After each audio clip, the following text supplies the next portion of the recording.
Hi, this is Kathleen Rosen with Board Game Geek here at SPIEL 2018. I'm sitting here with Jeffrey Wood from Uncommon Board Games, and he's here to talk about Tales of Glory. So please tell me about the game. Yeah, so Tales of Glory is a 2 to 5 player game for 45 minutes length. And it's a game by Romain Chaston, illustrated by Miguel Coimbra. In this game, you embody a hero for 10 years of his life.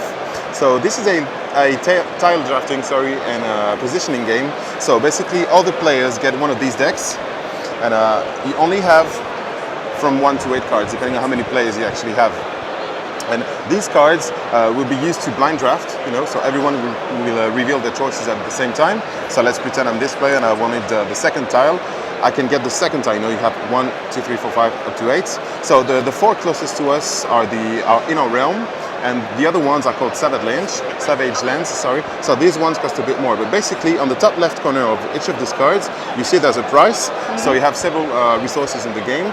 So you can buy these tiles either with coins or with strength and willpower, mana.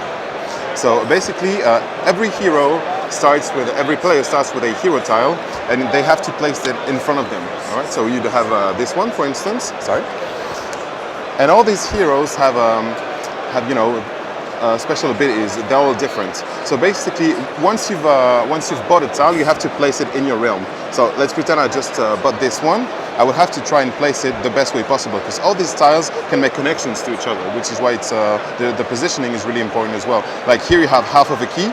If you can get a full key, for instance, like this, you're going to I don't know if you can see it. You're going to be able to unlock a chest. So any key that you actually win, if there are keys, you just place them on any chest you want to open, and this one, for instance, would earn you 3 victory points. So there's going to be 3 areas in this game. So the first one with basically like smaller monsters, easy quests. Of course, the second being the hardest one, and the third one is really where you can encounter the huge monsters. So you kind of have to gear up from age 1 to 3 to try and win the game.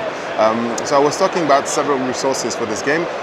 Each player gets one of these power and mana bars, and every single time you earn something, your strength is actually going to get better. Very nice. Same goes for the mana. And some of these tiles, they don't only give you victory points, but they could also give you more abilities. If I can just find one real quick, for instance. This one won't. I don't have all the tiles here for the setup. Yeah, for instance, if you actually buy this treasure, this is a treasure tile. This one will give you 2 mana for the whole game, right? So your heroes are going to gear up, be more and more powerful, and they will be more suited to defeat these quests. So you have buildings, you have monsters, you have more characters that actually help you out. Items, yeah, treasures, and I think that's about it. Yeah. So the way it goes is, if you have when you're drafting the tiles, if you have like a draw, then you'll have to select between what's left after the end of the game. And obviously, if you're playing like a 2-player game, there will be less tiles to choose from. Of course. Yeah. So that's basically it for the rundown. You have more resources. So I was telling you about willpower and strength. If you don't have one of those and still want to buy these, for instance, let's bring out a third age tile, which is not the best example, this one. So, okay, if you want to defeat this monster, you need to have at least 6 strength and 3 mana. But if you don't have enough, you could spare your potions to replace one of these two, okay? So, of course, there's also the same with coins that you can use sometimes to buy stuff instead of spending some of the points, yeah. Victory points are granted and counted at the end of the game to see whoever wins.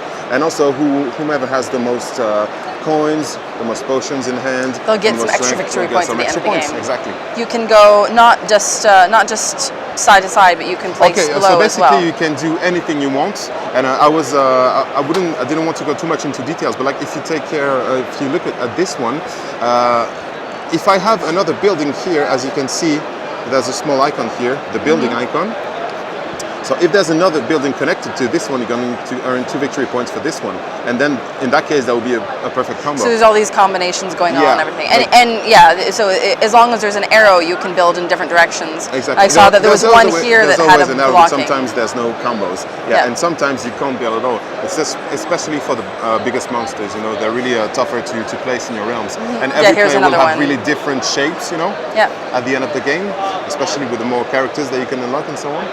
So yeah. So you're building out, getting the combinations, and then Yeah, exactly. that is Tales of Glory from Uncommon Board Games.